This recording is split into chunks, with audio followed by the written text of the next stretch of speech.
අද දවසේහි ධර්ම දේශනා දායකත්වෙහි මූලිකත්වයේ අරගෙන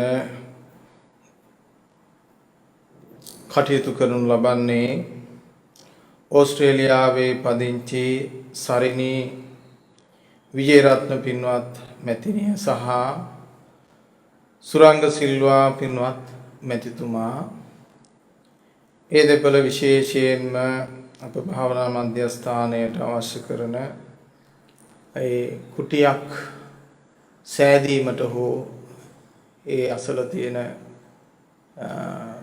ඒ විකිණීමට බලාපොරොත්තු වෙන ඒ කුටිය මිලදී ගැනීමට හෝ කියන කාරණය වෙනුවෙන් කුටි පූජාවක් සඳහා විශේෂ දායකත්වයක් දක්වමින් අද දවසේ දායකත්වය දක්වලා බලාපොරොත්තු වන්නේ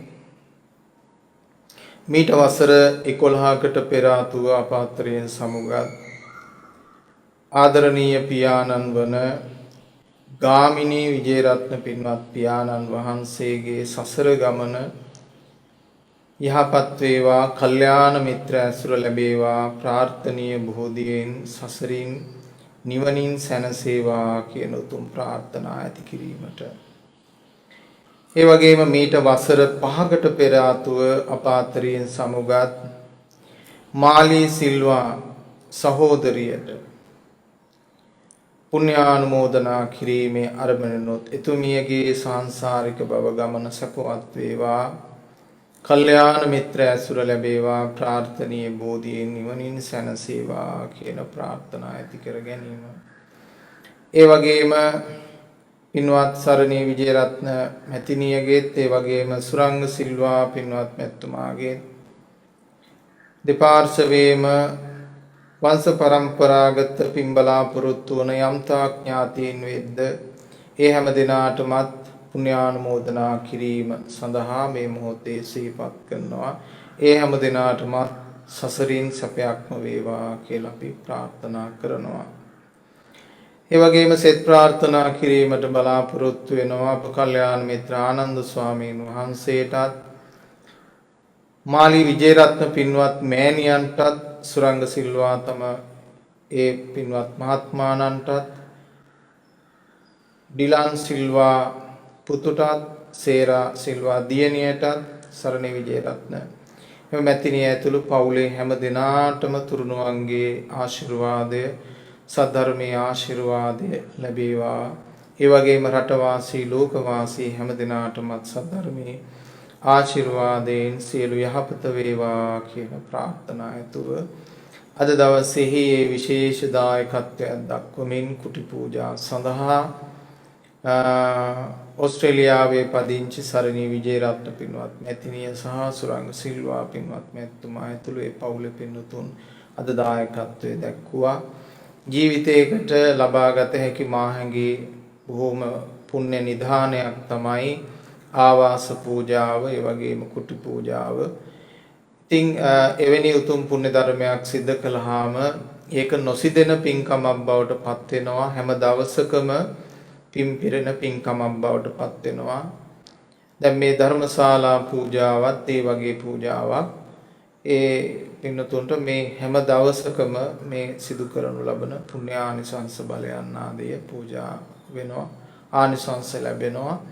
ඒ නිසා ඒ උතුම් පුණ්‍ය ධර්මයකට අද දවසේ දායකත්වයේ දක්වමින් ඒ කටයුතු කළ ඒ ඕස්ට්‍රේලියාවේ පදිංචි පින්වත් සරණී විජේරත්න මැතිණිය ඇතුළු ඒ පවුලේ හැම දෙනාගේම උතුම් සත් ප්‍රාර්ථනා බලාපොරොත්තු එලෙසම ඉෂ්ට සිද්ධ වේවා කියලා අපි ප්‍රාර්ථනා කරනවා. සාදු. සාදු.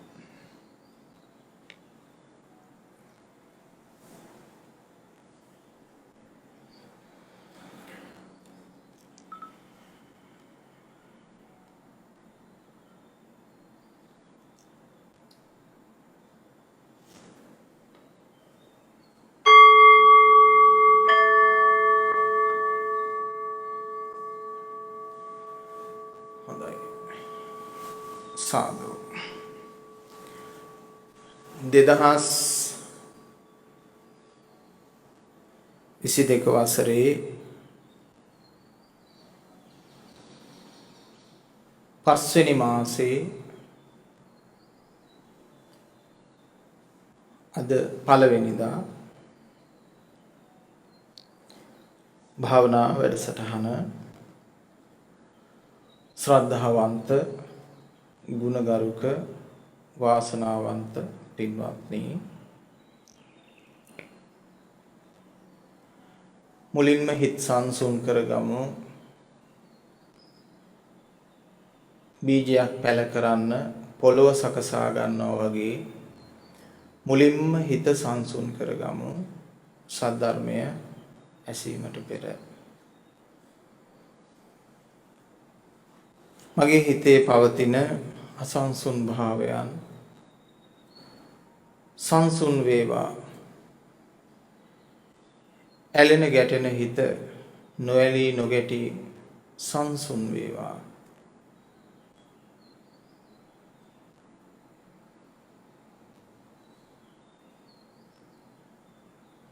සියලු අකුසල් දුරු වී කුසල් බල නැගී නිවන් මට අවබෝධ වේවා.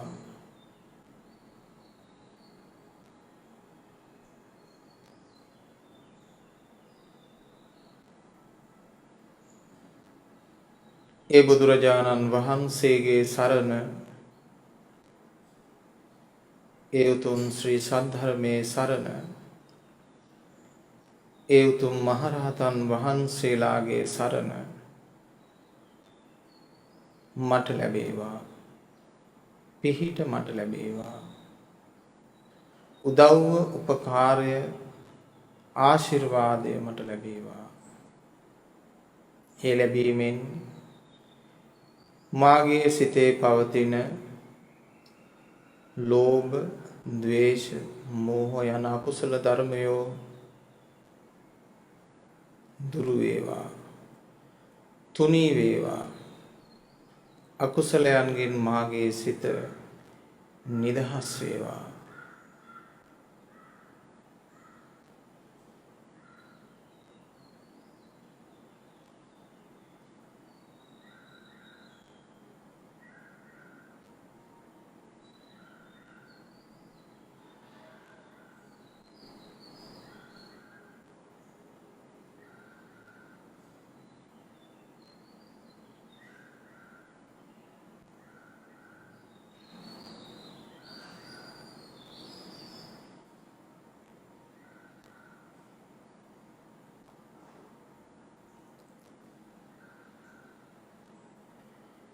ඒ බුදුවරයන් වහන්සේලාගේ සිත් තුළ පැවති මහා කරුණාව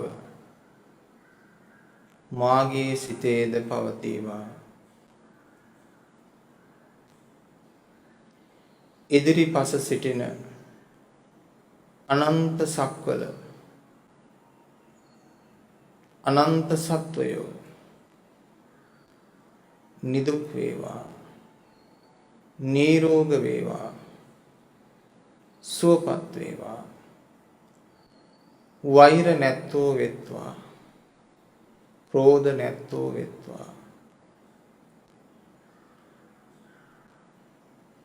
සුවපත් වෙත්වා, සුවපත් වෙත්වා.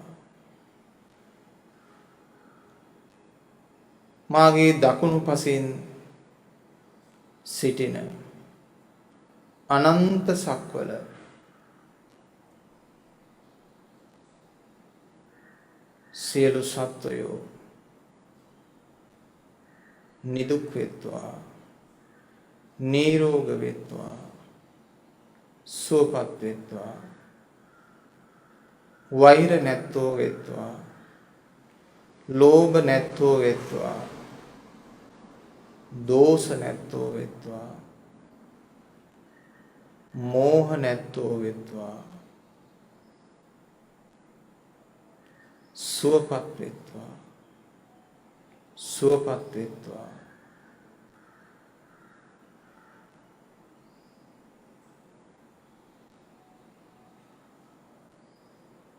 මාගේ වම් පසෙන් සිටින අනන්ත සක්වල සියලු සත්වයෝ නිදුක් වෙත්වා, නිරෝගී වෙත්වා, සුවපත් වෙත්වා. වෛර නැත්තෝ වෙත්වා. ක්‍රෝධ නැත්තෝ වෙත්වා. ඊර්ෂ්‍යා නැත්තෝ වෙත්වා. ලෝභ නැත්තෝ වෙත්වා. දෝෂ නැත්තෝ වෙත්වා. මෝහ නැත්තෝ වෙත්වා. සුවපත් වෙත්වා. සුවපත් වෙත්වා.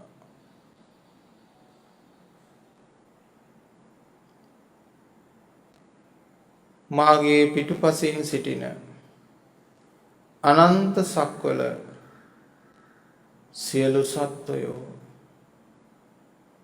නිදුක් වෙත්වා. නිරෝගී වෙත්වා. සුවපත් වෙත්වා. වෛර නැත්තෝ වෙත්වා. ක්‍රෝධ නැත්තෝ වෙත්වා. ඊර්ෂ්‍යා නැත්තෝ වෙත්වා. ලෝභ නැත්තෝ වෙත්වා. දෝෂ නැත්තෝ වෙත්වා.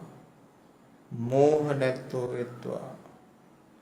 සුවපත් වෙත්වා. සුවපත් වෙත්වා.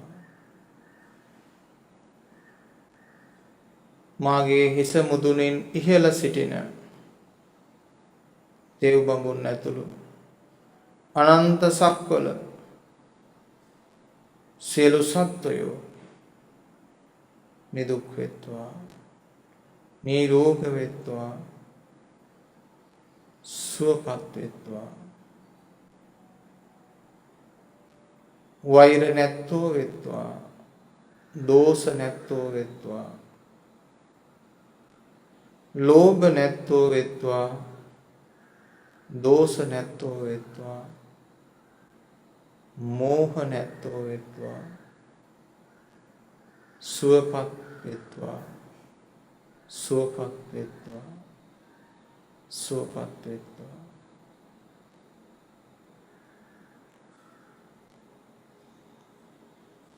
යට දිසාවේ සිටින අනන්ත සත්වයෝ නිදුක් වෙත්වා.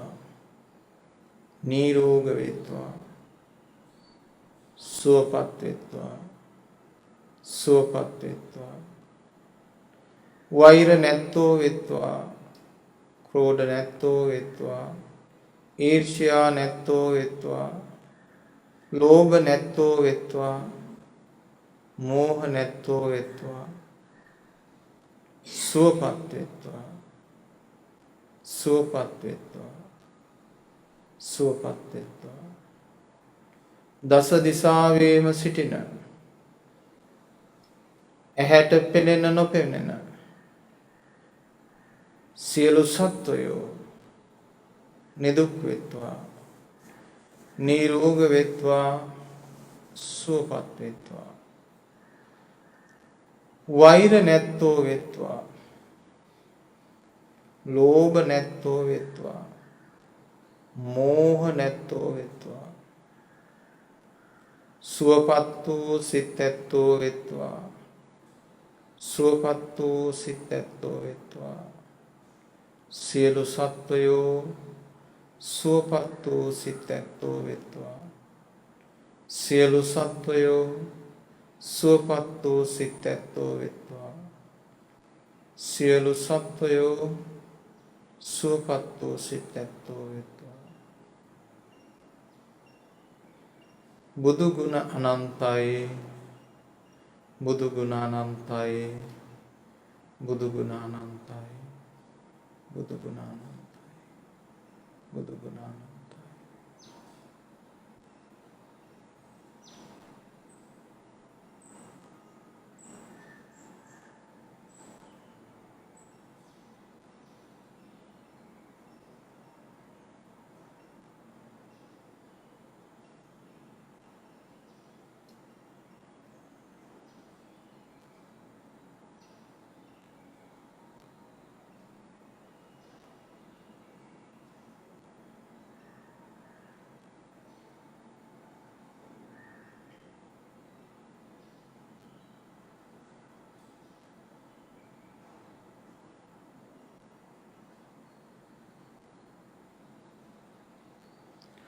හොඳයි සාදු.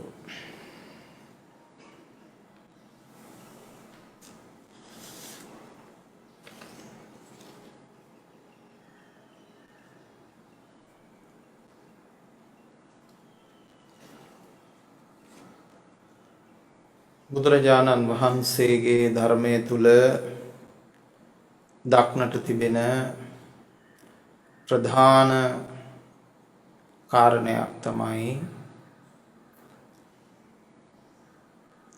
මෛත්‍රිය, කරුණාව, මුදිතාව, උපේක්ෂාව ආදී කොට ඇති ඒ කරුණු කාරණා ධර්මතා.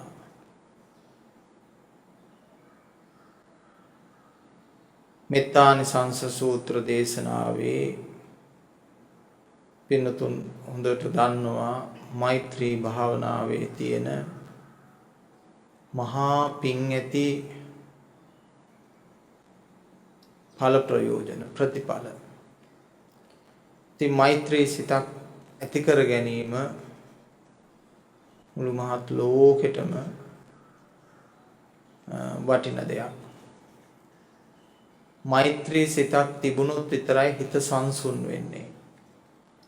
තුවටං චිත්තං සමාධියති කියලා වචනයක් පාවිච්චි වෙනවනේ මෛත්‍රී ආනිසංසවලද.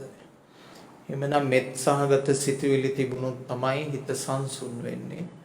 හිත සංසුන් වුණොත් තමයි පින්නතුනේ සද්ධර්මය ශ්‍රවණය කරන්න හැකියාව ලැබෙන්නේ.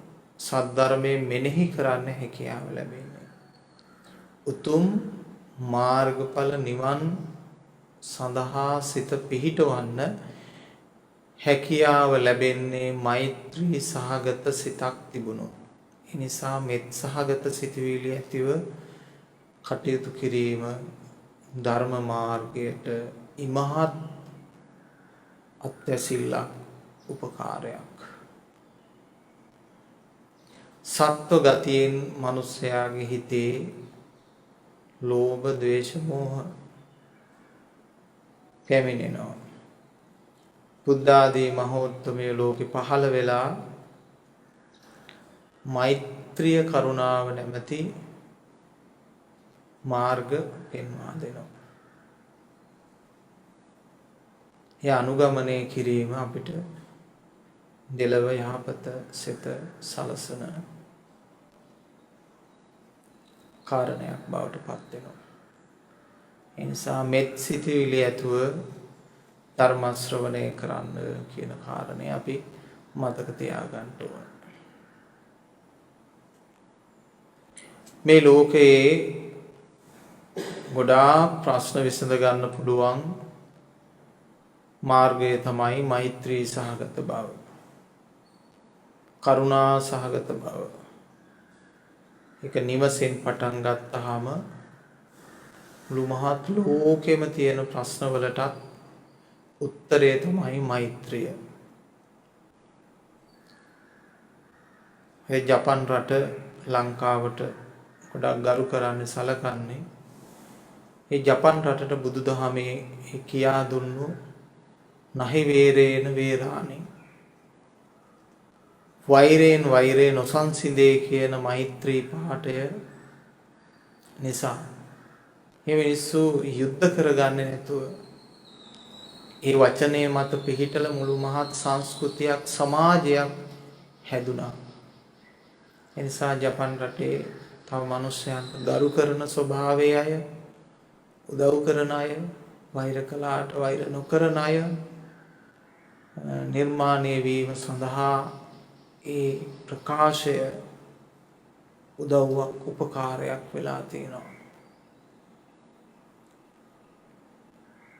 නිසා අපත් හැමදෙනාම මෛත්‍රී සහගත බව දියුණු කරගත්තොත් මේ ජීවත් වෙන අවුරුදු 10ක් 15ක් 20ක් 30ක් මැදි වයසේ ඉන්න අයට තව ජීවත් වීම, සුසුම් හෙලන්න, හුස්ම ගන්න කාලේ තියෙන්නේ. ඒ කාලය තුල මේ මෙත් සහගත සිතුවිලි වලින් ජීවත් වුණොත් ඒක දෙලව යහපත පිණිස පවතින කාරණයක් බවට පත් වෙනවා.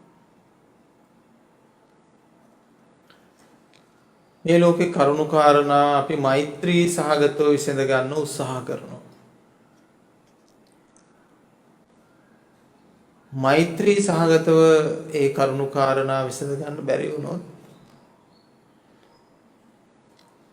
කාරුණිකව කරුණාවන්තව ඒ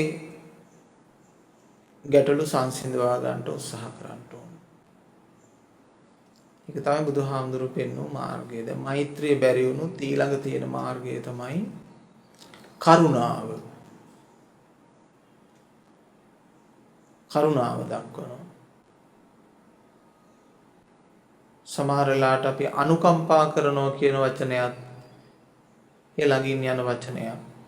කාරුණිකයි, අනුකම්පා සහගතයි.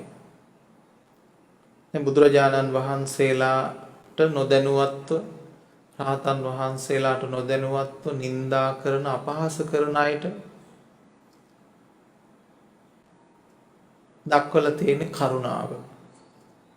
අනේ පව් මේ මිනිස්සයා ධර්මයේ නොදන්නා බැවින්, මා නොහඳුනනා බැවින්, ඔහුගේ ඇති චිත්ත රූපය නිසා, හෘදි අවබෝධය නිසා ඒ අකුසල් රැස් කරගන්නේ කියලා කල්පනා කරලා කාරුණික බවක්, කරුණාවන්ත බවක් ඇති කරගන්නවා පින්වත්නි. එහෙම ඇති කරගෙන කරුණාව දානය කරනවා. දැන් බලන්න පින්වත්නි, මෛත්‍රිය ඊළඟට කරුණාව.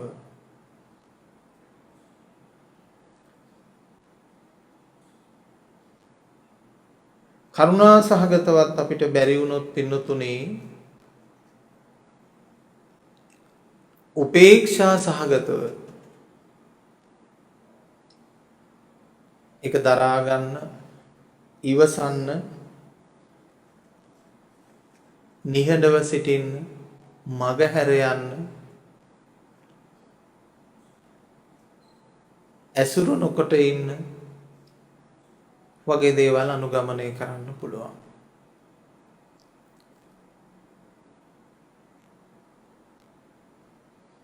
තේරුණා නේද පින්නතුනි? අපිට පුළුවන්කම තියෙන උපේක්ෂා සහගතව සියලු ගැටලු වලින් විසඳෙන්න.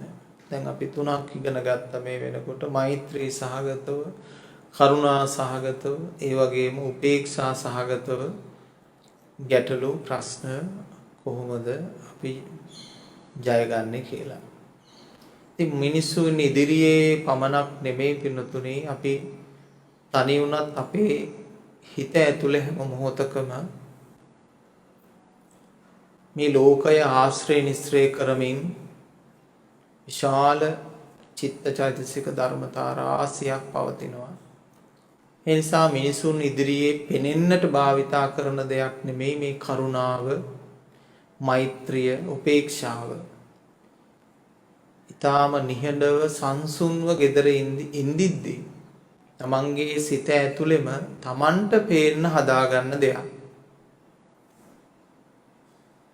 ලෝකෙට පේන්න මෛත්‍රී කරනවා වගේ මිනිසුන් ඉදිරියේ ක්‍රියාදාමයක් නෙමෙයි.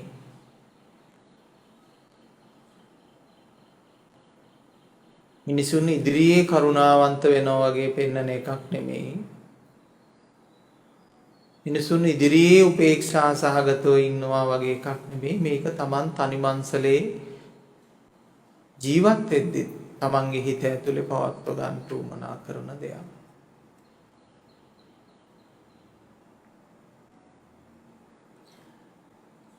ඊළඟට පින්නතුනේ අපිට උපේක්ෂා සහගතවත් මේ දේ කරගන්න බැරි නම් අපිට පුළුවන්කම තියෙනවා මෙනෙහි කරලා මේවට හේතුන් මොනවද කියලා මෙනෙහි කරලා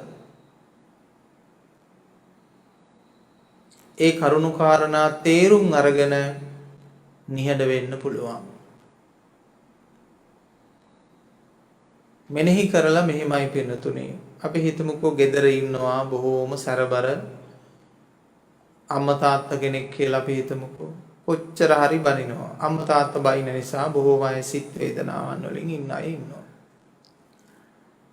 ඉතින් බොහෝ දෙනෙකුට මම කියලා දීලා තියෙන්නේ බලන්න මෙනෙහි කරලා බලන්න. ඇයි ඒ කියලා. මම කියලා දෙනවා දැන් බලන්න වයස කීයද? අවුරුදු 80යි 90යි 98යි 100ට කිට්ටුයි. ඉතින් මොන තරම් ශාරීරික වේදනාවන් වලින් මේ මව්පියෝ පෙළෙනවද? ඒ පෙළෙනකොට ඇති වෙන වේදනාව ඒ ළඟපාත ඉන්න කෙනෙක් කරහා පිට වෙන්න පුළුවන්. සිත එකඟ කරගන්න අමාරුයි අපහසුයි. ශරීරය හරියට හැඩ ගහ ගන්න අමාරුයි අපහසුයි. මොන තරම් වේදනාවක්ද?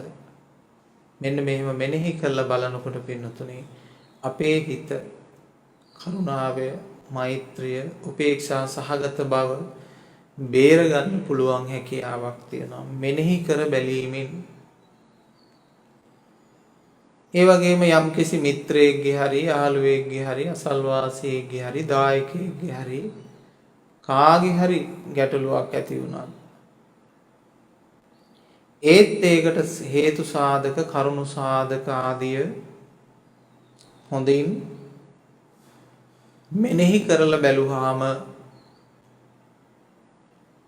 මෙනෙහි කරලා බැලුවාම අපිට පුළුවන්කම ලැබෙනවා අපේ හිත ඒ කාරුණිකවත් මෛත්‍රී සහගතවත් පවත්වා ගන්නට. එවන අපි මේ වෙනකොට කරුණු 4ක් කියලා තියලා තියෙනවා තමන්ගේ සිත රැක ගන්න, කරුණාව මෛත්‍රිය රඳවා ගන්න, මෛත්‍රී සහගත බව, කරුණා සහගත බව, උපේක්ෂා සහගත බව සහ මෙනෙහි කර බැලීමෙන්. තව එක කාරණයක් තියෙනවා පින්නතුනේ. මේ කාරණේත් අපිට ගොඩාක් ප්‍රයෝජනෙට ගන්න පුළුවන්. මේ හැම දෙයක්ම කරලත් හිතේ සංසුන් බව ඇති කරගන්න බැරි වුණොත් ලෝකයෙන් නොයෙකුත් නිന്ദා අපහාස ගැරහුම් ලැබෙනවා නම් මේ සමාජයේ ඉන්න ස්වාමියාගේ පීඩා, සහෝදර සහෝදරියන්ගේ පීඩා, සමහරලාට මව්පියන්ගේ පීඩා, සමහරලාට යහළු එහෙලියන්ගේ පීඩාවන් වලින් ඇවෙන පෙළෙන අය ඉන්නවා. මෙන්න මේ ඒ අයට මේ පස්වෙනි කාරණේ හරිය වැදගත්. දැන් අර ඉහත කාරණා සියල්ලකින්ම බලාගෙන එනවා ඒ ඕනම කෙනෙක් දිහා. බලාගෙන ඇවිල්ලා ඒ කිසිම දෙයකින් කියා දෙන්නත් බැරි වුණා. වටහා දෙන්න බැරි වුණා. ඒ පීඩාව දිගින් දිගටම ලැබෙනවා. Taman කොච්චර යහපත් කළත් ඒ යහපත පිළිබඳව තැකීමක් නැතුව Tamanට නිന്ദා අපහාස ලැබෙනවා. අන්න ඒ වෙලාවට බුදුරජාණන් වහන්සේ කල්පනා කරනවා මේක කරුණාවෙන් ජය ගන්න බැරි වුණා, මෛත්‍රියෙන් ජය ගන්න බැරි වුණා, උපේක්ෂාවෙන් ජය ගන්න බැරි වුණා, මෙනෙහි කරලා කරුණු කාරණා කියලා දීලා මේක ජය ගන්න බැරි වුණා. දැන් එනවා පින්නතුනේ අපි පස්වෙනි කාරණාවට පින්නතුනේ. ඒ තමයි මේක කර්ම විපාකයකින් සිදුවන්නක් කියලා කල්පනා කරන්න ඕන. දැන් පින්නතුන්ට මම මේකට හොඳම දන්න උදාහරණයක් ගන්නම්. අපේ මහා කාරුණිකයාණන් වහන්සේ බුදුරජාණන් වහන්සේ. ඒ බුදුරජාණන් වහන්සේ මහා කාරුණිකයි. මහා මෛත්‍රී සහගතයි. මහා උපේක්ෂා සහගතයි.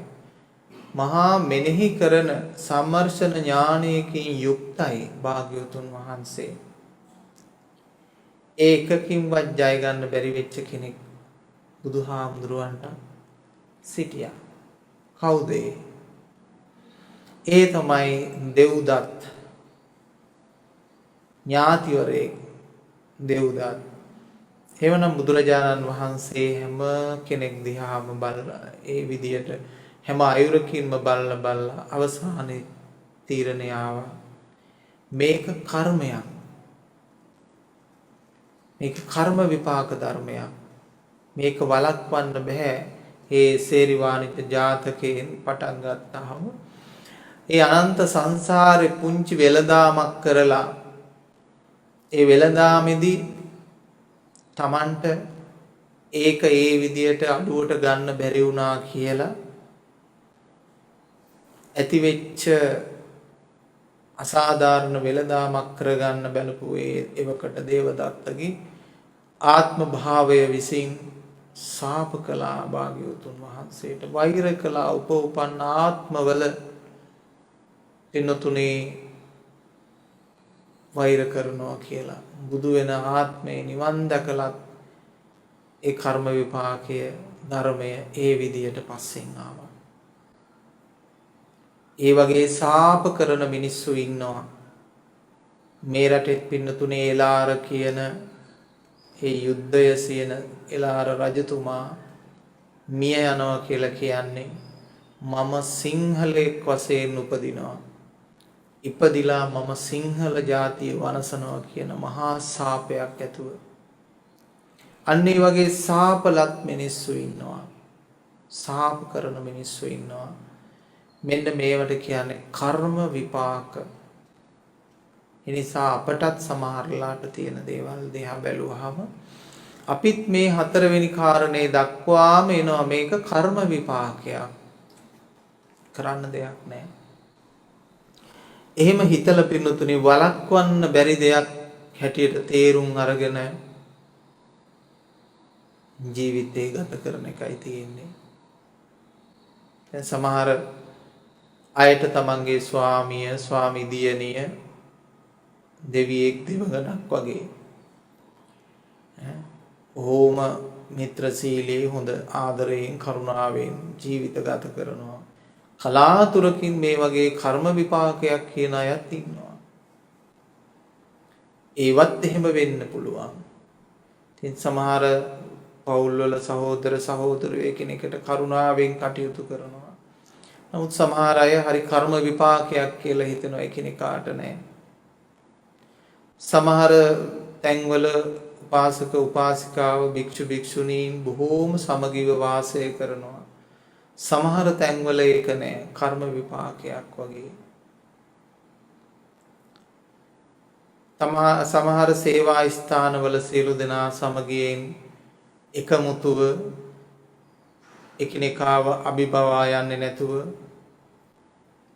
කාරුණික බව සාධාරණත්වය ගුණගරුක බව මෛත්‍රී සහගත බව උපේක්ෂා සහගත බව ආදී මනාකොට රැකගෙන බුද්ධිමත්ව ඥානාන්විත ජීවිත ගත කර.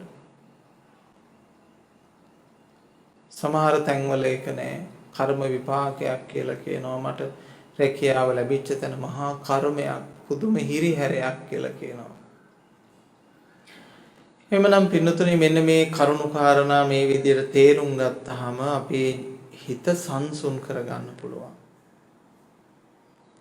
අපි සංසාරේ ගෙවන ලද කුසල කර්ම ටිකක් තමයි මේ ගෙවන්නේ. මමත් ගෙවන්නේ මේ කර්මයක කුසල කොටසක් අකුසල කොටසක්. කිසිම කෙනෙක් පරිපූර්ණ නැහැ.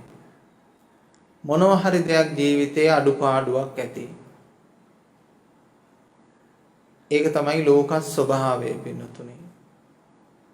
මේ ධර්මානුකූලව සිටීමෙන් තමයි අර සියලු අඩුපාඩුකම් අපිට මකාලන්න පුළුවන්කම තියෙන්නේ. ධර්මය තේරුම් කරගත්තොත් සියලු අඩුපාඩුකම් මකා දැම්මා වගේ. ධර්මය කියන්නේ 아무තු දෙයක් නෙමෙයි. මෙතෙක් වෙලා මේ මතක් කරපු කරුණු ටිකට තමයි ධර්මය කියන්නේ. මෙතෙක් වෙලාම දේශනා දහස් ගානකින් දේශනා කරන දේවල් ටිකට තමයි ධර්මය කියන්නේ. ඒ හැම එකකින්ම අපි පින්නතුන්ට මතක් කළේ ලෝකය අත්හරින විදිය, ලෝකයේ කාරුණික වෙන විදිය, ලෝකයේ මෛත්‍රී සහගත වෙන විදිය, ලෝකයේ උපේක්ෂා සහගතව වාසය කරන විදිය. මේ ලෝකයට තියෙන ඇලීම් ගැටීම් දුරලන විදිය තමයි පින්නතුනි අපි දිගටම අපි පින්නතුන්ට මේ හැම දේශනාවකින්ම කියලා දුන්නේ.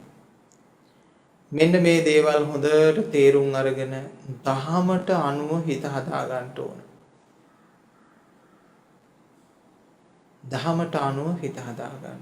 අන්න ඒක තමයි භාවනාව. ධම්මානුපස්සනා. පැයක දේශනාවක් සිද්ධ කළාම මුළු පැයේම තියෙන දේශනාව සංක්ෂිප්තව අරගෙන ඒ දේශනා ධර්මයට අනුව හිත හදා ගන්නවා. ධම්මානුපස්සනාව.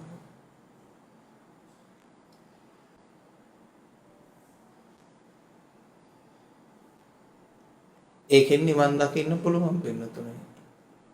එකකිනුත් නිවන් දකින්න පුළුවන්. ධම්මානුපස්සනාව වැඩිමෙන් නිවන් දකින්න පුළුවන්. ධර්මයාගේ උපාද තිති භංගය පිළිබඳව අවබෝධයක්, ධර්මයේ ස්වභාවය පිළිබඳව අවබෝධයක්, සිත පිහිටුවා ගැනීම පිළිබඳව අවබෝධයක් මනාකොට ඇති වෙනකොට ධර්මඥානය තුලින් ලෝකෝත්තර ඥාන කරා ඥාන විමුක්ති කරා පත් වෙලා නිවී සැනසෙනවා.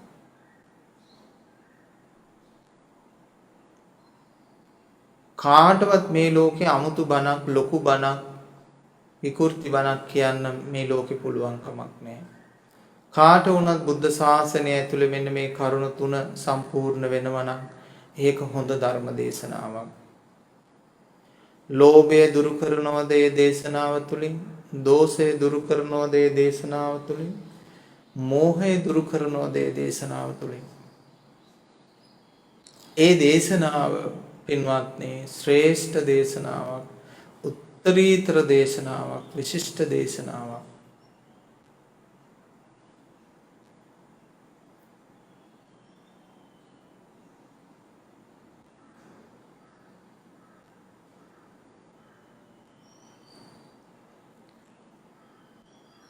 අපේ හිතේ ලෝභ ද්වේෂ මෝහ පුරවගෙන නිවීම සොයන්න බෑ. අත් දෙක අපිරිසුදු කරගෙන පිරිසිදු දෑත් බලන්න බෑ. අත් දෙක පිරිසිදු කරගත්තට පස්සේ තමයි අපිට පිරිසිදු දෑත් බලන්න පුළුවන්කම තියෙන්නේ. නිවන කියලා කියන්නේ අන්න ඒ වගේ දෙයක් වෙනතුනේ.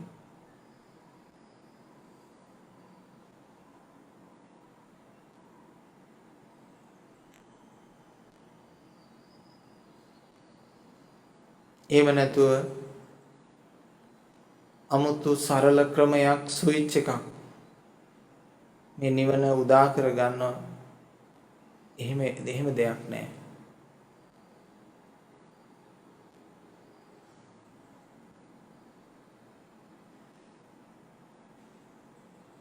නිවන උදා කර ගන්න තියෙන්නේ ව්‍යාජයෙන් තොරව තමන්ගේ සිත පිරිසුදු කර ගැනීමෙන්මයි.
හැම මොහොතේම හිත සුද්ධ කරන්න. රන් කරුවෙක්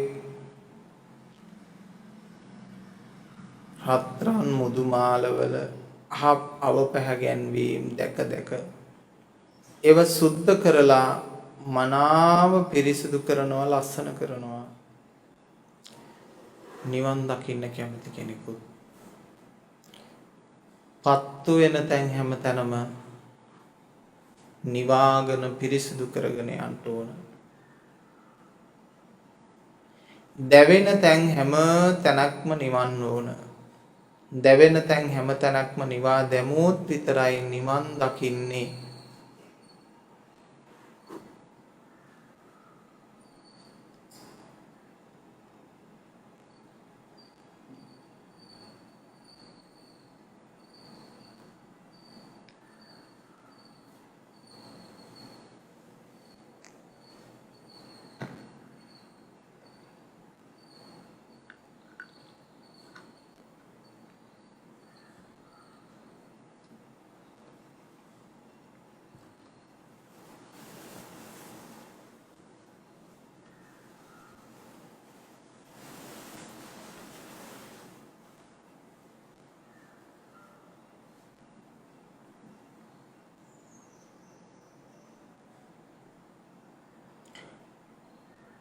නිවන් දකින්න පුළුවන්කම තියෙන්නේ ඉදිරිය දෙස බැලීමෙන් නොවේ.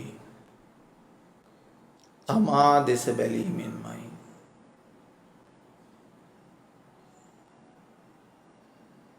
අපේ ඇස් net පිහිටා තිබෙන්නේ ඉදිරියට. ඉදිරියේ ඇති දේවල් බලනවා. ඉදිරියේ ඇති දේවල් බලමින් කොච්චර දුරට ගියත් මේ ලෝකයේ මේ විශ්වයේ කෙලවරක් හොයාගන්න බෑ. අනන්තයි විශ්වය. අනන්ත සහස්ත්‍රීය ලෝක ධාතු මේ ලෝකයේ විශ්වයේ පිහිටා තියෙනවා. ඒක හොයලා නිමක් කරන්න බැරි දෙයක්. මහා අద్භූත ධර්මයක්. ඒ කොච්චර වේගෙන් කොච්චර ඉස්සරහට ගියත් මේ ඉදිරියට ගිහිල්ලා පින්නතුනේ නිවන හොයා ගන්න බෑ. පසුපසට ගිහිල්ලා නිවන හොයා ගන්න බෑ.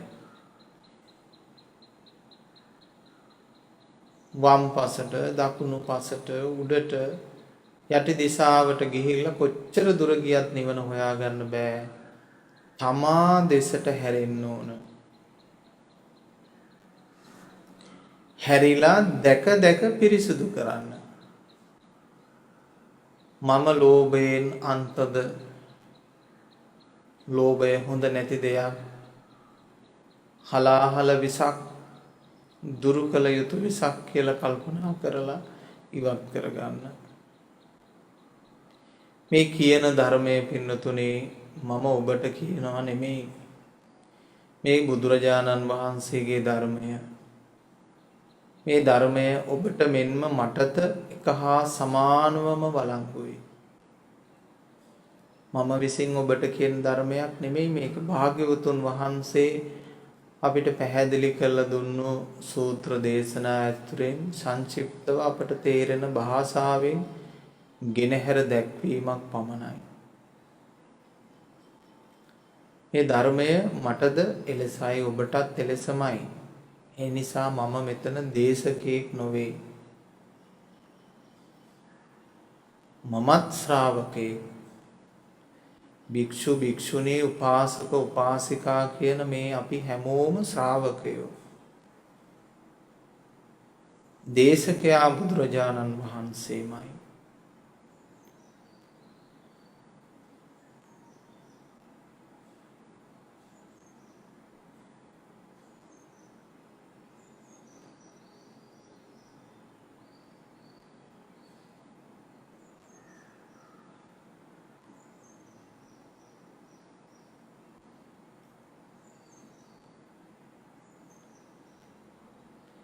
ලෝභයෙන් අන්තයකට ගියාද මාගේ සිත?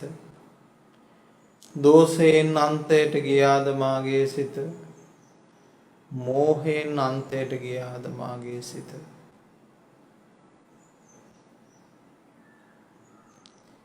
සැඟවිලා තියෙන ධර්ම තියෙනවා. ප්‍රකටව පේන ධර්ම තියෙනවා.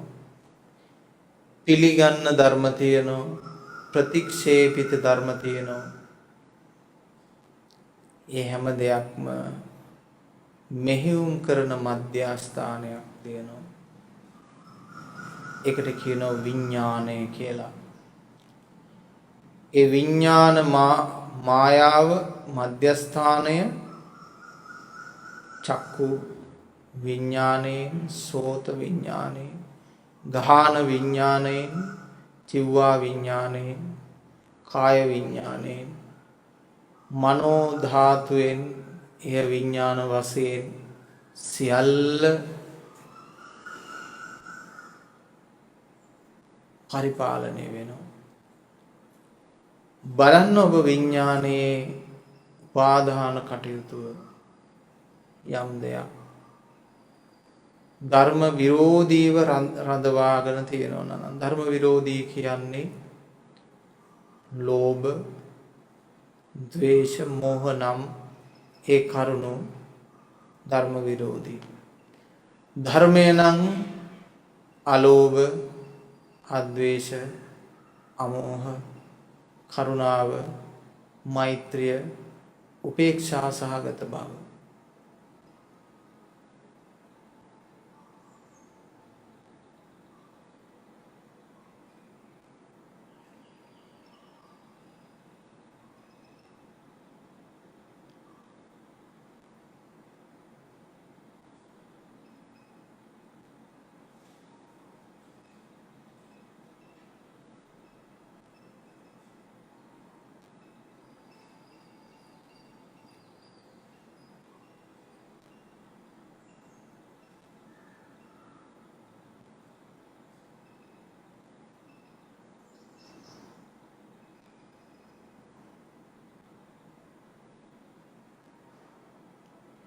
කෙලෙස් සංසුන් කරන්න ඕන කෙලෙස් නැගී සිටින වෙලාවටමයි.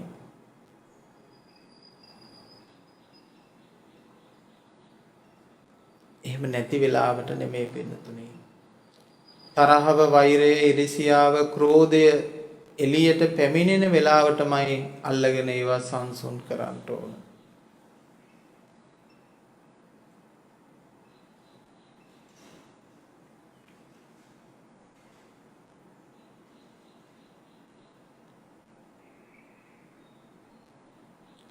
අපේ හිතේ ඉඩ හදලා තිබුණොත් යම් දෙයකට ඒ දේවල් අපේ හිතට එනවා.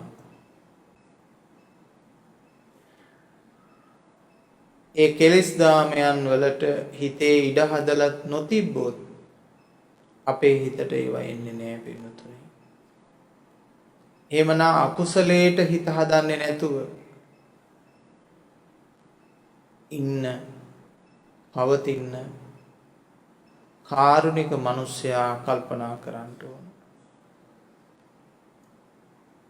අකුසල ධර්ම වලට මගේ හිතේ ඉඩක් නැහැ. අකුසලයට මගේ හිතේ ඉඩක් නැහැ.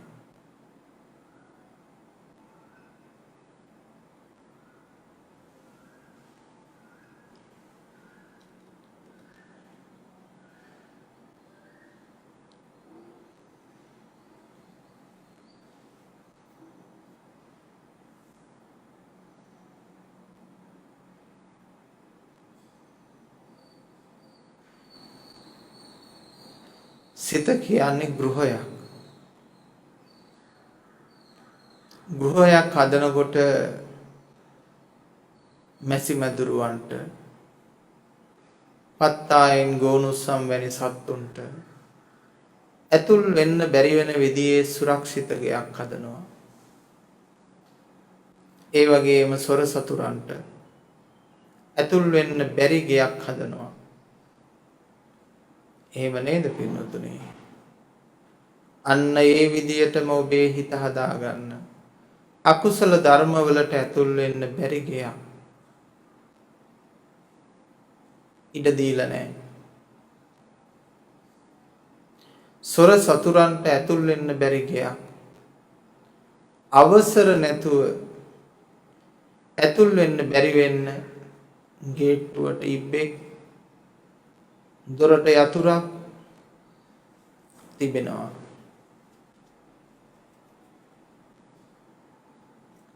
එහෙමනම් අන්න ඒ වගේ පින්වත්නි ඔබේ සිත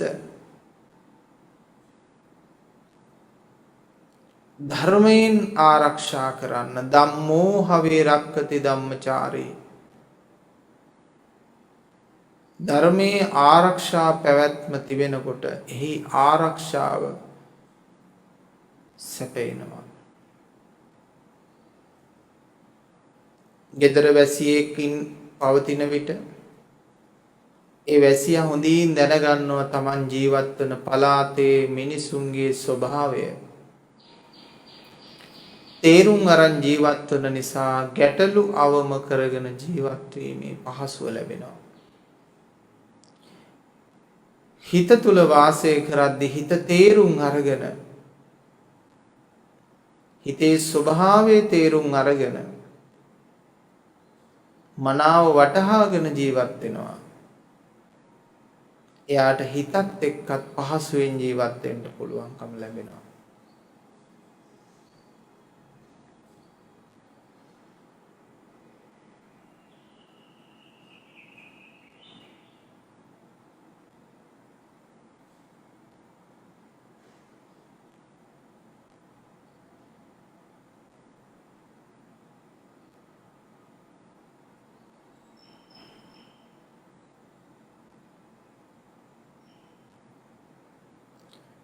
සචිත්ත පරියෝධපනං සිත දමනය කිරීම තරම් අපහසු දෙයක් මේ ලෝකේ නැහැ.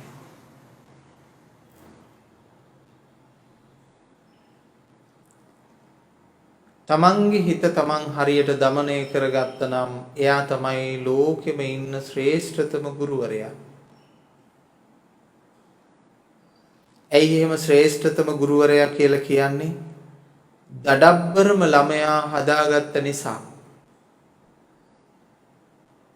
කවුද දඩබ්බරම ළමයා? දඩබ්බරම ළමයා ඔබේ සිතයි.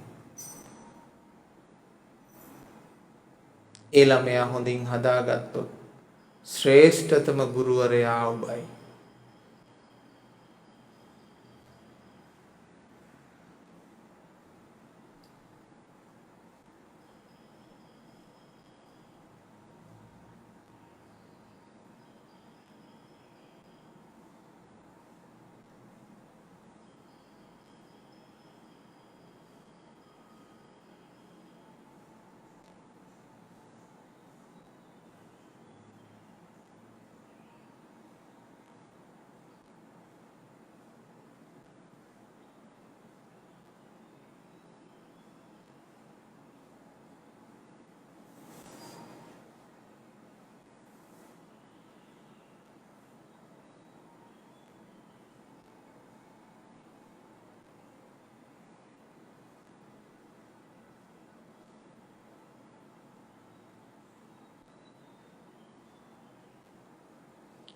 හිත සැර කරලා හදන්නත් බෑ. දඬුවම් දීලා හදන්නත් බෑ. නොතකා හැරලා හදන්නත් බෑ.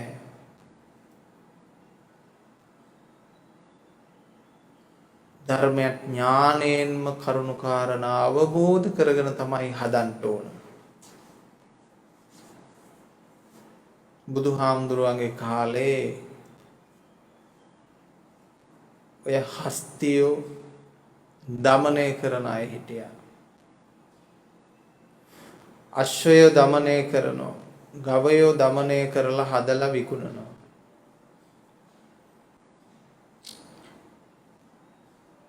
ඒගොල්ලෝ ආවහම අහනවා ඔබ කොහොමද මේ හස්තියා මේ අශ්වයා දමනය කරන්නේ හදන්නේ කොහොමද කියලා අහනවා. පළවෙනි කාරණේ තමයි ඔවුන් ප්‍රකාශ කරපු ස්වාමීනි මම ඉස්සෙල්ලම මේ සත්වයාගේ හැසිරීම තේරුම් ගන්නවා. සත්වයාගේ තියෙන ගුණාංග මම තේරුම් කර ගන්නවා. ඒ සත්වයන්ගේ තියෙන ජාතකයට අනුව පැවැත්මට අනුව යම්කිසි ස්වરૂප ටිකක් තියෙනවා. ඒ සතා පැවතුණු ස්වභාවය තුල එයාට පුරුදු වෙච්ච දේවල් එහෙම ආදිය තියෙනවා. ඉතින් මුලින්ම කරන්නේ দমনය කිරීම නෙමෙයි. ස්වාමීනි මම මුලින්ම කරන්නේ සතා හඳුන ගන්න එක. දැන් බලන්න මේ වචනේ කොච්චර වටිනවද අපිට? අපි මුලින්ම කරන්න ඕන සිත හඳුන ගන්න එක. ඉතින් බුදුරජාණන් වහන්සේ මතක් කරනවා මේ ගෘහපති මමත් එහෙමයි. මමත් එහෙමයි. මිනිස්සු හඳුන ගන්නවා. මගේ හිතත් මං අඳුනගත්තා. ඒක චතුරාර්ය සත්‍යයට ගත්තාම පින්නතුනේ ඒක සමුදය දුක්ඛ සමුදය තේරුම් කරගත්තා. දුක කියන්නේ මොකක්ද? සමුදය කියන්නේ මොකක්ද? දුකට හේතුව මොකක්ද කියලා අඳුනගන්නවා. හොඳට මේ මොහොතේ හඳුන ගන්න. ඔබේ සිත හඳුන ගන්න. සිත හඳුනගෙන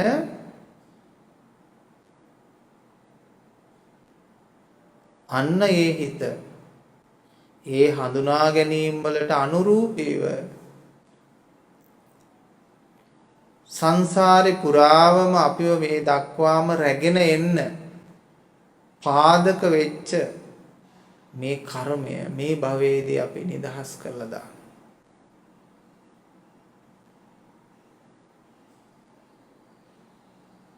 අයි සංසාරේ යන්න ඕනේ කියලා මේ භවයේදීම නිදහස් කරලා දානවා. වීතරාගී වීත දෝෂ වීත මෝහ බවට පත්වීමෙන් තමයි පින්නතුනේ මේ භව සසර කෙලවර කරන්නේ. භව ගමන කෙලවර කරන්නේ.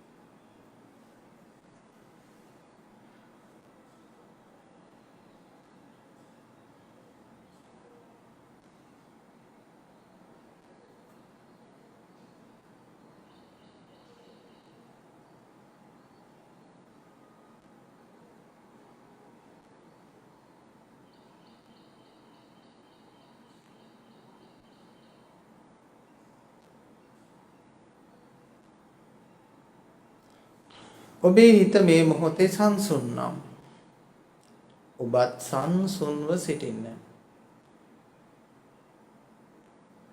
යම් තැනකදී අසංසුන් වුණාද එතෙන්දී ක්‍රියාමාර්ග ධර්මානුකූලව අනුගමනය කරන්න. ධර්මයෙන් කියලා දීලා ඇති.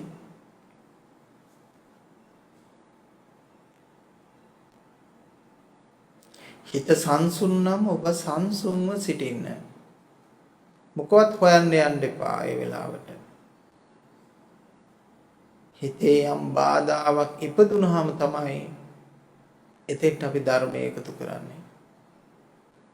අපේ ඇඳුම් කිලුටු වෙලා නැත්නම් අපි ඒව ඇඳගෙන සිටිනවා. කිලුටු වෙනකම්. කිලුටු වුණාම සෝදා පවිත්‍රා කරනවා. එහෙමනම් අපේ හිතේ පිරිසුදු වෙලාවක් ඇති. පිරිසුදු වෙලාවේදී පිරිසුදු විදියටම ඔබ සිටින්න. අපිරිසුදු වෙලාවේදී ඒ සෝදා පවිත්‍ර කරනවා. මෛත්‍රිය ඕන වෛරය ක්‍රෝධය ඊර්ෂ්‍යාව නැගෙන වෙලාවට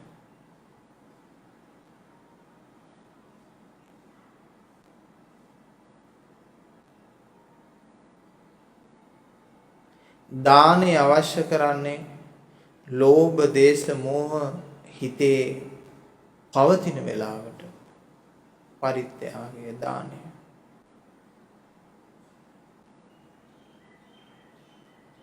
උපේක්ෂාව අවශ්‍ය කරන්නේ හිත අන්තගාමීව එහි මෙහි දුවනකොට ආවේගයෙන් උපේක්ෂාව අවශ්‍ය කරනවා.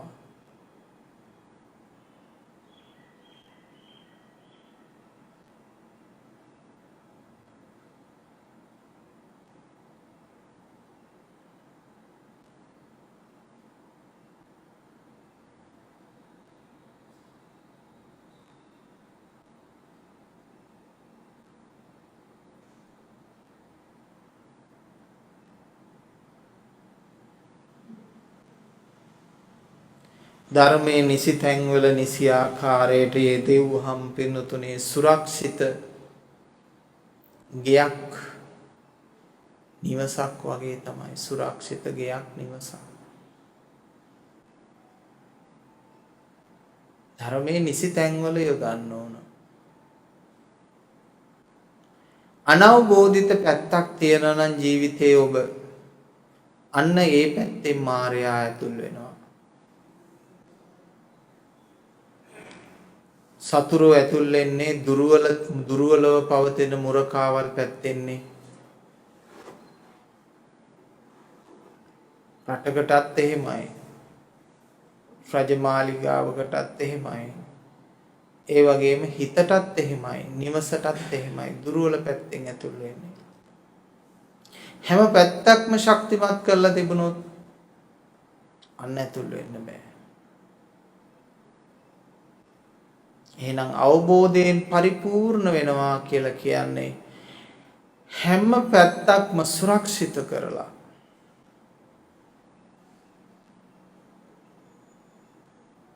මනා රැකවරණය ලබා දීම.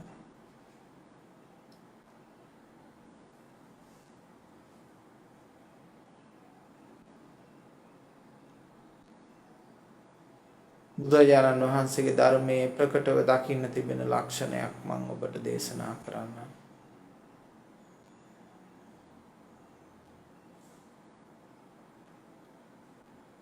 ප්‍රධාන ලක්ෂණය තමයි පින්නතුනේ සිත අන්තගාමී නොවි පවත්වා ගැනීම.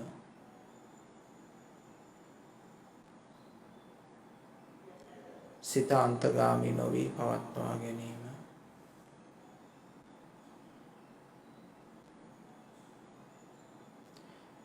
දිට්ඨිගත නොවි පවත්වා ගැනීම. සංකල්පගත නොවි පවත්වා ගැනීම.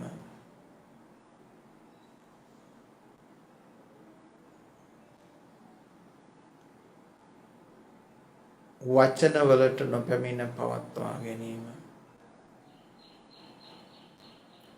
උපාදානයෙන් තොරව පවත්වා ගැනීම.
මේ ලෝකයේ හැම දෙයක්ම දැකීම උදෙසා ඉන්ද්‍රියක් නිර්මාණය කරනවා.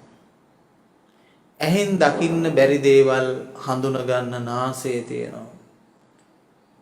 ඇහෙන් නාසයෙන් දෙකෙන්ම ගෝචර කරගන්න බැරි ශබ්ද ගෝචර කරගන්න කන් දෙකක් තියෙනවා. ඇසෙන් නාසයෙන් කන් දෙකෙන් ගෝචර කරගන්න බැරි දේවල් ගෝචර කරගන්න දිවක් තියෙනවා. බලන්න මොහොතකටවත් දිවෙන් ගෝචර කරගන්න දේ කනෙන් පුළුවන්ද කියලා? ඇහෙන් පුළුවන්ද? නාසයෙන් පුළුවන්ද? බෑනේ. ඉතින් බලන්න පිළිතුනේ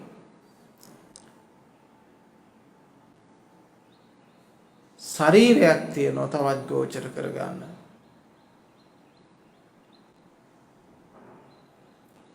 ඊළඟට වඩා දියුණු පද්ධතියකට අනුව ඉන්ද්‍රියන්ගෙන් සියල්ලගම එකට සම්පින්ඩණය කරලා විඥාන ධාතුවේ තැම්පත් කරගත්ත දේ රස විඳින්න එහි තියෙන ගුණාත්මක භාවය රසඥය කරගන්න මනක් තියෙනවා. මන ඉන්ද්‍රියක් හැදලා තියෙනවා. අන්න ඒකට අපි කියනවා සදහායතන. ඒත් මගේ බුදු පියාණන් වහන්සේ සොයාගත්ත නිවන් ධර්මයේ නිවන් මාර්ගය කොහොම කරුණා සහගතව බලන්න ඕනේ. හැබැයි පිළිතුනේ අප තුල ඉන්ද්‍රියක් හැදිලා නැහැ නිවන් දකින්න. රූප දකින්න ඇස හැදුනට රූපයක් නොවේ නිවන. ශබ්ද අසන්න කන් දෙකක් තිබුණට ශබ්දයක් නොවේ නිවන. ගඳ සුවඳ දකින් ලබන්නට නාසයක් තිබුණට ගඳ සුවඳක් සුගන්ධයක් නොවේ නිවන. යම් කිසි ගන්ධයක් නොවේ නිවන.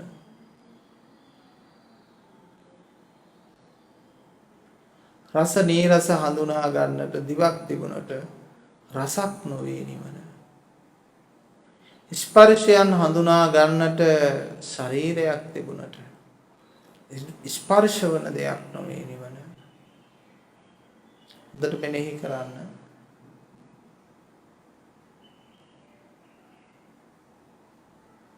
මේ සියල්ල එකට සම්පින්ඩණය කරලා කාලයට දාලා බලන්න පුළුවන් හිතක් තිබුණට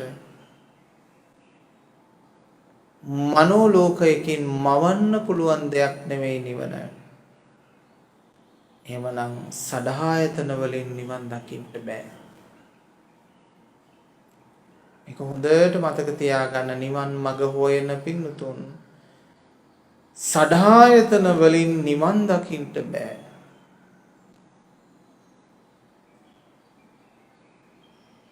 සදහායතන වලින් නිවන් දකින්න.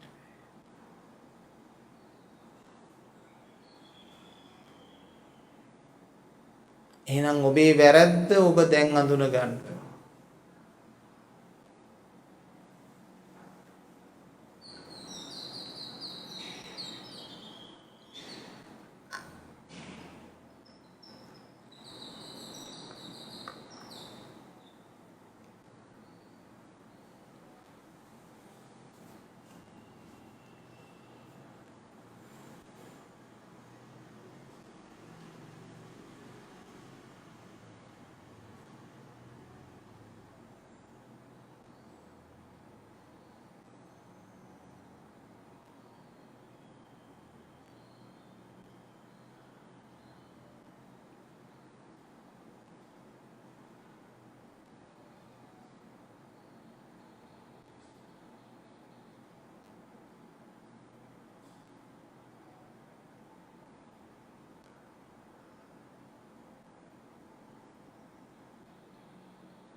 කිලිට්ටේ හැටියට පිරිසිදු කිරීම කියන කාර්යය යොදා ගන්නවා. ඒ තමයි අපේ පැවැත්මේ දක්නට තිබෙන ස්වභාවය. ආන්න ඒ වගේ තමයි පින්නතුනේ හිතෙත් පවතින කිලිට්ටේ ස්වභාවයට තමයි භාවනාව. භාවනාව කියලා කියන්නේ පින්නතුනේ සේදීම. සිත සේදීමයි භාවනාව යනු සිත සේදීමයි.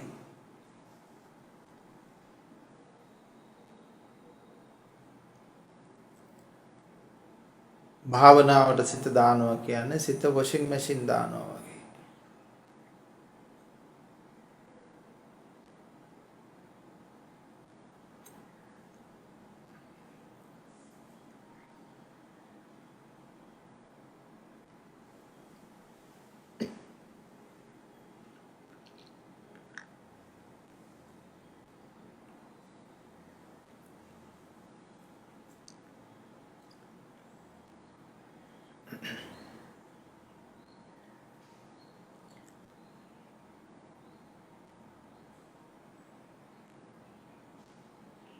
සමහර වෙලාවට අපි හදාගන්න කෑම අපිටම කන්න බෑ.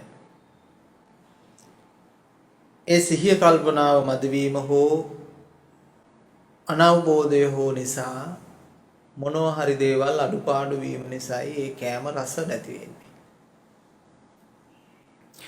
ඒ වගේම තමයි මේ රටේ ලෝකයේ ඉන්න බොහෝ දෙනාටම තමන්ගේ හිත තමන්ට රසවත් නැහැ. ව්‍යංජනයක් හොද්දක් වගේම මේ හිත හැදුවා. හැදුවට අනුභවයට සුදුසු නෑ. ඒ කියන්නේ තමන්ගේ හිත තමන්ට සැප එලවන්නේ. තමන් හදාගත්ත කෑම තමන්ට රසගෙන දෙන්නේ. ඒ වගේ හා සමානයි නේද පින්නතුනේ? එහෙමනම් රසවත් කෑමක් හදාගන්න කෙනෙක් හොඳ සිහි කල්පනාවෙන් අඩු වැඩි එකතු කරද්දී බොහෝම ප්‍රමාණවත් එකතු කරලා බොහොම අවබෝධයෙන් යුක්තව රසවත් බීමක් කෑමක් හදා ගන්නවා. අන්නේ දක්ෂපක්ෂ ලෙස තමන් කෑමක් බීමක් හදාගත්ත කෙනා ආලින්දේ සිට ඒක රස විඳිනවා. ඒ වගේ පින්නතුනේ හොඳ නුවණැති මිනිස්සයා, කරුණාවන්ත මිනිස්සයා, මෛත්‍රී සහගත මිනිස්සයා හොඳ ඉවසීමකින් හොඳ සතියකින් යුක්තව තමන්ගේ හිත තේරුම් අරගෙන හිත හදා ගන්නවා. අන්න ඒ හිත තමන්ට සැපගෙන දෙනවා. සුඛං සුපතේ සුඛං පටිපුඤ්ඤතින පාපකං සුඛිනම් පස්ස. මනුස්සානම් පියෝ හෝති. මනුස්සයන්ට ප්‍රියයි. අමනුස්සානම් පියෝ හෝති. මනුස්ස නොවන තිරිසන් සතුන්, දෙවියෝ බ්‍රහ්මයෝ, අද්භූත ආත්ම භාවයන් වශයෙන් ඉන්න අයට උනත් ඒක හරීම ඒ අය ප්‍රියයි. දේවතා රක්කන්ති. දෙවියෝ පවා ආරක්ෂා කරනවා මෙයා හොඳ කෙනෙක් කියලා. එයාට යම්කිසි නපුරක් කරොත් අවඩක් කරොත් ඒ දෙවියෝ ගිහිල්ලා ඒක වළක්වනවා. එහෙම නැත්නම් ඒ කරපු අයට දඬුවම් ලබා දෙනවා. ඒ නිසා හොඳට මතක තියාගන්න ඕන බණ භාවනා කරන ස්වාමීන් වහන්සේලාට, උතුම් මේවරවල් සේවාවල් කරන අයට, ඒ වගේම ඒ හොඳ ගුණධර්ම ආරක්ෂා කරගෙන යන අයට අර දිව්‍ය මණ්ඩල ඉන්නවා. ඒ අයගෙන් ප්‍රතිචාර හම්බ වෙනවා පින්නතුනේ. ඒ අයට අවඩක් අනර්ථයක් සිද්ධ කළොත් කරන්න හිතුවත් ඒ අයගෙන් ප්‍රතිඵල ඒගොල්ලන්ට ඉක්මනින්ම හම්බ වෙනවා. ඒ නිසා තමයි හොඳට හිත හදාගත්ත උත්තමයෝ කිසි දෙයක් කරන්නේ කර්මයට, ධර්මයට, ස්වභාවයට, අර දේව මණ්ඩලයට බාර දීලා, ස්වභාව ධර්මයට බාර දීලා ඉන්නවා. අර දේව මණ්ඩලය ඒක දිහා බලලා නිසි වේලාවට යාට ඒ දඬුවම් ටික ලබා දෙනවා. ඒ අකුසලේ බොහෝම ඉක්මනින් කැරකිලා එනවා. ඒක බුදුහාමුදුරු දේශනා කරේ කැඩපතට ආලෝකයක් එකතු කළා වගේ ආපහු එනවා. උඩු සුළඟට වැලි විසිකලා වගේ ඇඟේ ඇවිල්ලා වදිනවා. ඒ නිසා නෙවැරදි අයට චෝදනා කරන්න එපා කියලා බුදුහාමුදුරු මතක් කළ එකයි. ඒ නිසා විශේෂයෙන්ම ධර්මයක් දියුණු කරගෙන ආධ්‍යාත්මික ගුණයක් තියෙන කෙනෙක් තුලට විවේචනය කරනකොට දොස් කියනකොට ගොඩාක් පරිස්සම් වෙන්න ඕන. මොකද හේතුව ඒ අකුසලයේ ගෙවිලා කැරකිලා එනකොට ඒක බලවත් වෙනවා. බලවත් වෙලා ජීවිතේට එන දවසට අර දේවදත්ත වගේ සංවේගයෙන් විලාප තියනවා. අනේ මම මෙච්චර වෛර කළා බුදුහාමුදුරුවෝ මට වෛර කරේ නෑ. මම බුදුහාමුදුරුවන්ගේ ශාසනයම මහාන වුණා. අනේ බුදුහාමුදුරුවෝ මම ශාසනයෙන්වත් මේ යව්වේ නෑ. මම මෙච්චර දේවල් කරද්දී බුදුහාමුදුරුවෝ නරක විදියට නරක ඇහැකින්වත් ඔරලවත් මන් දිහා බැලුවේ නෑ. අනේ බුදුරජාණන් වහන්සේට කරපු වරදට මට සමා වෙන්න කියා මහා හයියෙන් කෑ ගගහ පාරවල් ගානේ නියම්ගම් ගානේ කෑ ගගහ ගියා. තිබුණු අකුසල බලවේගයේ කොච්චර බලවත්ද කියනවනම් සමාව ගන්න ගියත් සමාව ගන්න බැරුව මේ ගියා. නමුත් අර සමාව ගන්න සිතුවිල්ල නිසා සමාව ගැනීමට ගත්ත උත්සාහය සිතුවිල්ල නිසා යාට ගොඩාක් කර්ම භාගයක් විතර භාගයට භාගයක් ක්ෂය වුණා. අවසාන මොහොතේ සමාව ගන්න හරි අව්‍යාජව හිතිච්ච එක නිසා. ඉතින් ඔහු මොනතරම් අකුසලයක්ද කරේ. ලක්ෂ කෝටි ගානකක නිවන් මඟ වැහපු කෙනෙක්. ඒ කාලේ අපි හිටියනම් සමහරලාට දේවදත්ත වැනි බලවේගයක් නැතුව ධර්මයට උදව් කරන පිරිසම හිටියනම් ඒ සතුරු බලවේග නැතුව තවත් මිනිස්සු මොන තරම් මේ ලෝකේ සත්‍ය අවබෝධ කරගන්නවද? ජීවිතේ මුලාවෙන් නිදහස් වෙනවද පින්නතුනේ?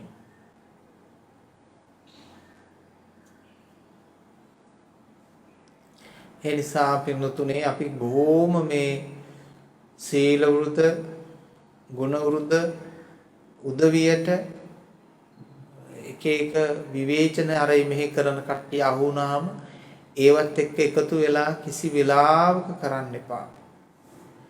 මට මගේ ජීවිතේ ඕන තරම් ගිහි කල පැවිදි කල මාර්ගඵලලාභී අනාගාමී ඵලයේ ඉන්නේ එහෙම කියන ස්වාමින් වහන්සේලා ඉන්නවා. ගිහි අය හිටියා. තමන්ට අනවබෝධිතව පවතිද්දී ඒ සත්‍යයට තමන්පත් වෙලා නැතුව අපි කියන්නේ කොහොමද? ගමනින් බිමනින් හැසිරීමෙන් කතා කරන විදියෙන් තමන්ට උපකල්පනය කරන්න පුළුවන්ද? මෙයා රහත් නෑ, මෙයා රහත් කියලා ඒකට කමක් නෑ. කෙනෙක් රහත් වෙන්න පුළුවන්, නොවෙන්න පුළුවන්, අනවබෝධයක් වෙන්න පුළුවන්, රැවටීමක් වෙන්නත් පුළුවන්. සැබෑම අවබෝධයක් දන්නෙත් නෑනේ. ඒක අපිට විශ්ේ වෙන්නේ නැති නිසා වෙන්නේ නැති. සමහර උදවිය ධර්මයේ අවබෝධිතය ප්‍රත්‍යක්ෂය කියා ගන්න තේරෙන්නේ. කියන විදියෙන් ඇහුවාම අපිට හිතෙනවා මේ මිනිස්සයාට පිස්සු කියලා. ඒත් බලාගෙන යනකොට මේ මිනිස්සයාට පිස්සු නැහැ. ඒ මිනිස්සයා ලබන ලද අධ්‍යාපනය අනුව පැවැත්ම අනුව එයාට වචන නැහැ සද්ධර්මයේ ගලපන්න. ඒ නිසා තේරෙන්නේ නැහැ ඒ දේ කියා ගන්න. ප්‍රත්‍යක්ෂයි කියා ගන්න තේරෙන්නේ. ඉතින් එවැනි කෙනෙක්ගේ වචන ටිකක් අහගෙන ඉඳලා සමහර වෙලාවට වැරදි අවබෝධයක් අරගෙන එවැනි කෙනෙකුට දොස්පරස්කම් කිව්වහම මොනතරම් අකුසල් රැස් වෙනවද? මතක තියාගන්න මේ වගේ දෙවුර පොරවගෙන යන රහතන් වහන්සේ කෙනෙක් පාරේ යනවා දැකලා එක්තරා කුමාරයෙක් පරිභව කළා. මුළු ඇඟේම ඔය ඇඟේ හොරි හැදිලාද තියෙන්නේ මුළු ඇඟම වහගෙන යන්නේ ඇයි කියලා. අනේ මේ රහතන් වහන්සේ කල්පනා කරා මේ මිනිස්සයාට නිකම්ම කට තියන් ඉන්න බැරුව අකුසල් සිද්ධ කරගත්තනේ. අනේ පව් මේ මිනිස්සයා නිකම් මේ බෝක්කුවක් අයිනේ ඉඳලා එකපාරට ඇහුවා. හොරි හැදිලාද තියෙන්නේ ඔය ඇඟ වහගෙන යන්නේ ඇයි? කියලා හාස්‍යයෙන් නිന്ദා සහගත මේ රහතන් වහන්සේගෙන් ඇසුවා. පිනතුනේ වැඩි කල් යන්න හම්බුන්නේ මුළු ඇඟේම හොරි gadu පිපෙන් හැදුනා. ඒ මිනිස්යාගේ හැදිලා ඒ හොරි කුෂ්ඨ වලින් ඒ මිනිස්යා මිය ගියා. ඒක රහතන් වහන්සේ සිද්ධ කරපු දෙයක් නෙමෙයි. එයාම යාට සිද්ධ කරගත්ත දෙයක් ඒක. ඒකයි කර්මය කියලා කියන්නේ පිනතුනේ. එක්තරා මිනිසෙක් රහතන් වහන්සේ කෙනෙක් දිහා බලලා උන්වහන්සේගේ මූණ හරිම ලස්සනයි. අර කෙලෙස් සහිතයි වගේ නෙමෙයිනේ කෙලෙස් දුරු වෙන්න පැහැපත් බව වැඩි වෙනවා. පැහැපත් බව වැඩි වෙනවා. වැඩි වෙනකොට හිතුවා මේ රහතන් වහන්සේ වගේ ලස්සන බිරිඳක් මට හිටියනම් කියලා හිතනකොටම රාගසිතවිලි ඇති කරගන්නකොටම අර මිනිස්යාගේ සම්පූර්ණයෙන්ම විපර්යාසයක් සිද්ධ වෙලායි මිනිස්යාව වෙනම පුජ්‍යලේ බවට පත් වුණා කියලා කියන බණ පොතේ. කර්මය හරිම බලවත්. කර්මය හරිම බලවත්.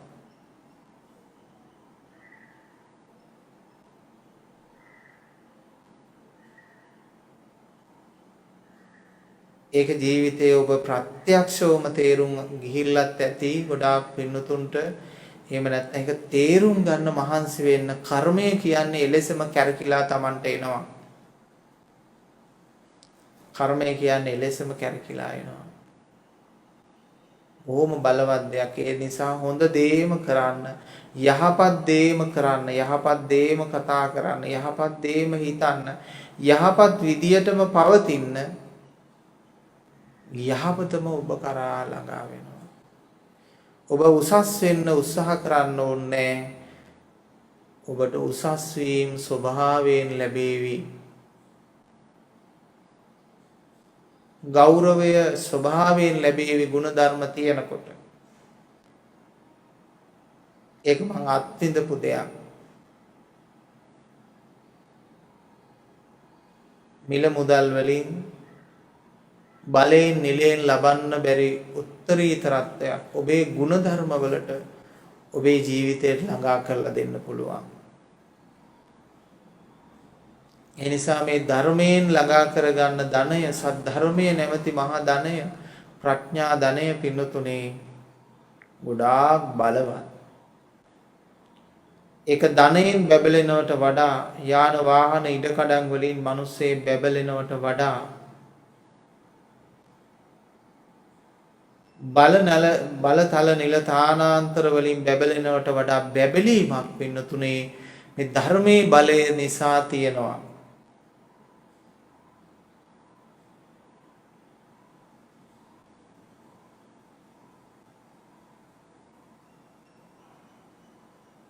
එනිසා ධර්මයේ සිත පිහිටුවා ගැනීම කියන එක, සිතෙහි ධර්මය පිහිටුවා ගැනීම කියන එක, ඒ කොයි ආකාරයට කිව්වත් ධර්මයේ සිත තුල පිහිටුවා ගැනීමයි සිත කරන්නේ.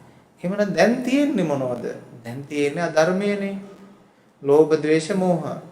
එහෙමනම් අධර්මයේ තියෙනවා නම් අලෝභ, අද්වේෂ, මෝහ පිහිටුවා ගැනීම, හොවා ගැනීම තමයි පින්නතුනේ සිතෙහි ධර්මයේ පිහිටුවා ගැනීම කියන එක.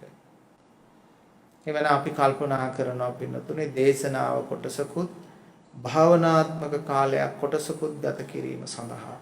ඒ නිසා අපි මෙතකින් දේශනාව අවසන් කරනවා. නමුත් අපි පැය භාගයක් ඉදිරියට භාවනාවේ යෙදෙනවා. දැනට අපි මේ දේශනාව අවසන් කිරීම සඳහා පුණ්‍යානුමෝදනා කටයුතුව අපි අවසන් කරනු ලබනවා. විහාරස්ථානයට භාවනා කුටියක් ඉදි කර ගැනීම සඳහා ඒ ළඟ තියෙන භාවනා කුටිය මිලදී ගැනීමට හෝ ඒ මිලදී ගැනීමට පහසුකම් අපිට ලැබුණොත්, අපි බොහෝ දෙනාගේ දායකත්වය ලැබුණොත් ඒ මිලදී අරගෙන ශාසනය වෙනුවෙන්, භික්ෂුන් වහන්සේලා වෙනුවෙන් වැඩ ඉන්න ස්ථානයක් බවට පත් කිරීමට බලාපොරොත්තු වෙනවා. අසල ඒ විකිණීමට තියෙන ඒ කුටිය නිවස මිලයට අරගෙන ඒ වෙනුවෙන් දායකත්වයේ ධර්මයෙන් අද දවසේ කටයුතු කරනු ලබන්නේ යම් දායකත්වයක් යොමු කිරීමක් කළා. ඒ ඕස්ට්‍රේලියාවේ පදිංචි සරණී විජේරත්න පින්වත් මැතිණිය සහ සුරංග සිල්වා පින්වත් මැතිතුමා සහ දරු දෙදෙනා ඇතුළු ඒ පවුලේ පින්වතුන් හැමදෙනාම උතුම් පුණ්‍ය සත්කාරයකට දායක වුණා. ඒ වගේම ධර්ම දේශනා දායකත්වයේ දරුවා දායකත්වයේ ලැබමින් බලාපොරොත්තු වන්නේ මීට වසර 11කට පෙර ආතුආපාතරයෙන් සමුගත් ආදරණීය පියාණන් වන ගාමිණී විජේරත්න පින්වත් පියාණන් වහන්සේගේ භව ගමන සුවපත් වේවා කියලා පින් දීමටත් ඒ වගේම මීට වසර 5කට පෙර ආතුආපාතරයෙන් සමුගත් මාලනී සිල්වා සොහොයුරියට ඒ පුණ්‍යානුමෝදනා කිරීමට බලාපොරොත්තු වෙනවා. මේ පින්තුන් නමින් වංශ පරම්පරාගත සීලුම ඥාති වර්ගයාට මේ පින් අයිති වෙත්වා. ඒ හැම දෙනාම සසරින් සුවපත් වෙත්වා කියන අදහසින් ඉදම්මේ ඥාතිනං හෝතු සුඛිතා හුන්තු ඥාතයෝ ඉදම්මේ ඥාතිනං හෝතු සුඛිතා හුන්තු ඥාතයෝ ඉදම්මේ ඥාතිනං හෝතු සුඛිතා හුන්තු ඥාතයෝ. ඒ වගේම කල්යාණ මිත්‍ර ආනන්ද ස්වාමීන් වහන්සේටත් මාලනී විජේරත්න පින්වත් ආදරණීය මෑණියන් වහන්සේටත් සුරංග සිල්වා ස්වාමියාටත් ඒ වගේම ඩිලාන් සිල්වා පුතුටත් සේර සිල්වා දියණියටත් සේරා සිල්වා පින්වත් දියණියටත් සරණී විජේරත්න හා අප පවුලේ සියලුම ඒ පින්වත් ඥාති මිත්‍රාදී හැම දෙනාටම සද්ධර්මයේ ආශිර්වාදය ආයුරාරෝග්‍ය සැප වර්ධනය ලැබේවා. මෙලොව වශයෙන්ම සද්ධර්මය අවබෝධ කර ගැනීමට ශක්තියක් වේවා. සිතට පතන යහපත් උත්තුංග සත් ප්‍රාර්ථනා බලාපොරොත්තු ඉෂ්ට සිද්ධ කර ගන්නට තුනුරුවන්ගේ අනන්ත ගුණ ආශිර්වාද බලය සැලසේවා කියලා ප්‍රාර්ථනා කරනවා. ඒ සියලු සත් ප්‍රාර්ථනා ඇතුව අද දවසේහි දායකත්වයේ දරූ ඕස්ට්‍රේලියාවේ පදිංචි සරණී විජේරත්න පින්වත් මැතිණිය හා සුරංග සිල්වා පින්වත් මැතිතුමා ඇතුළු හැම දෙනාගේම සිත්වල පැවති සියලුම යහපත් උත්තුංග සත් ප්‍රාර්ථනා සියල්ලක්ම යහපත්ව ඉෂ්ට සිද්ධ වන්නට ධර්මයේ ආශිර්වාදයේ සැලසේවා කියලා අපි ප්‍රාර්ථනා කරනවා. හැම දිනාටම සම්මා සම්බුදු සරණයි. සුවපත් වේවා.